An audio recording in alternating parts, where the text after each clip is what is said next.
One quick thing is I wanted to mention on the education issues that my child does go to a charter school. They do work.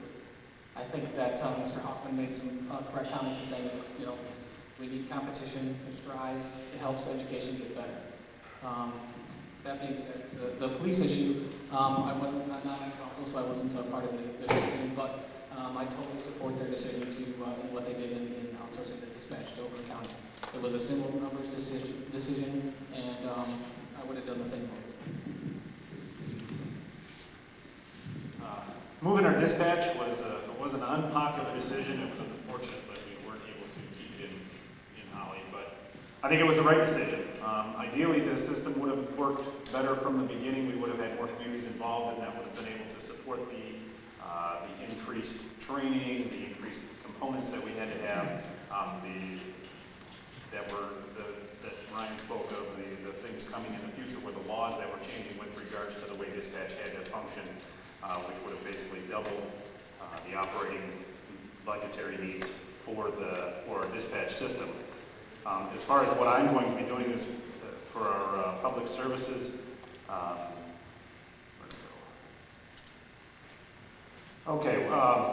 I'm working on the Parks Commission. I'm helping with the redesign of Crapo, the 5-year plan for our parks, working several weekends at the waterworks, and those will be my contributions in terms of the public services. You folks have anything you'd like to speak on this? Okay. Mr. Robertson, starting with you, what's being done to address the gas tax? The question is, I presume, is to basically ask the general question about what the issue of roads and road funding. I think it's important to begin this conversation by recognizing what we have done in the last few years. We have dedicated hundreds of millions of dollars in additional monies from the state's general fund to the State Transportation Fund on top of the monies that are already come to the State Transportation Fund every year. Earlier this year, we passed a supplemental appropriations bill of $215 million to help replenish road budgets for road commissions throughout the state, including in Genesee and Oakland counties, because of the harsh winter that we had.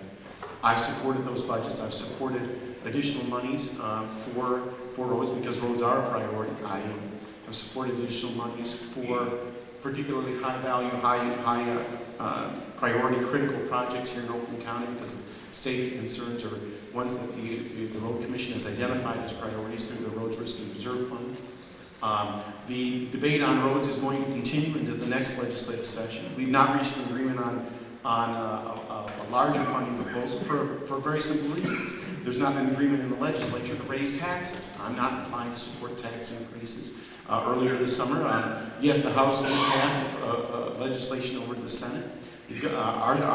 Our leadership argued for the governor's proposal, which was to raise taxes significantly over the next 4 years on gas. There was not sufficient support for that. I didn't support a significant increase, maybe as much as $1 over the next 4 years on top of gasoline. I think that's excessive. I don't support tax increases on gasoline that way. There was a discussion about whether or not we should put a sales tax proposal on the ballot. That, of course, requires a 2/3 vote of both the House and Senate. There were not sufficient votes to place a sales tax proposal on the ballot either, and so the debate will continue. I know that for me as a senator, my priority, and I think the Senate majority's priority going into the next legislative session, is to continue to make roads a priority from within existing resources, and we'll let the debate continue as to whether or not there's a tax increase in the future. I think that we should make it a priority from within existing resources, as we have done, because the general fund support that I mentioned contrasts with the previous administration, which gave zero general fund, general purpose support to the roads. This is something that we've done that demonstrates our commitment to roads now and into the future. Thank you, Mr. Robertson. We can't raise taxes anymore on small businesses, and we can't do it on the middle class, we can't do it on the seniors. How do we fix the road solution then? Well, one of the first things we have to look at is why our roads are the way they are. Michigan has the highest weight than any other state. The highest weight. We have one of the worst warranties set up for when we do the construction of the roads.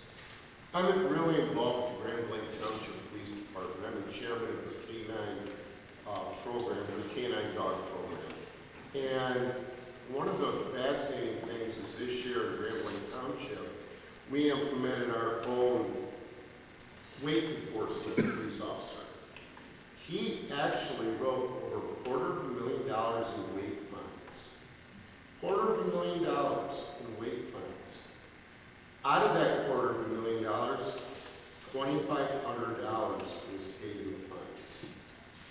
We have weigh stations up and down 75 that aren't open. The trucks are too heavy. We need to lower the weight. We need to increase the warranties on them. We have to open up the weigh station, and when we do catch them, we have to enforce the fines. We have to, when we look at the gas tax, right now part of the gas tax is funding education. Some of it's funding the general fund. The money needs to be appropriated in the proper place. We have to set priorities for the state of Michigan. We just can't keep on saying, just keep on pushing it down the road, down the road, down the road. For the last 10 years, we haven't put significant work into the infrastructure, and it shows. And now we're paying the price. Fix the rules, fix the laws, make them pay. Thank you.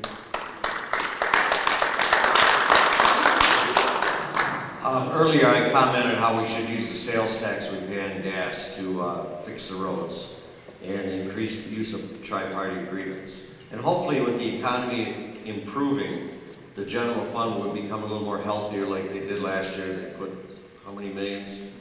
215 million, and hopefully they can do that so they don't have to raise our taxes. But since this is basically a state issue, I urge all of you to call your state senator and your representative.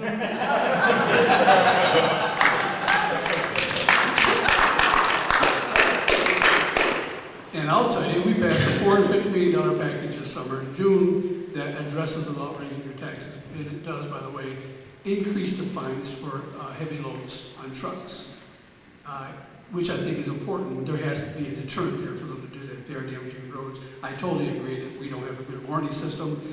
We design it, and somebody else, they build it, the finger point out that whose problem is the performance standards or the work standards. So that needs to be corrected. The other part of this question is, 6% sales tax on gasoline, 4% as it goes towards revenue sharing and school funding. It's an odd way to fund schools and revenue sharing for local governments. That's what we do. The other 2% went to general fund. The bill we passed in June takes the 2% out, puts it back on roads without raising taxes. So I think it is a good start. I do know that tax policy, transportation in the House, and I think the Senate at some point took on different bills that would revamp the structure. And because of pressures on both sides, none of them got out of committees. But it has to be done. It's an odd way to fund schools through gasoline sales tax. It's an odd way to fund local government through sales tax and gasoline. It's been that way since they passed Proposal A. That was a mistake then, and it's just never been corrected, but it should be.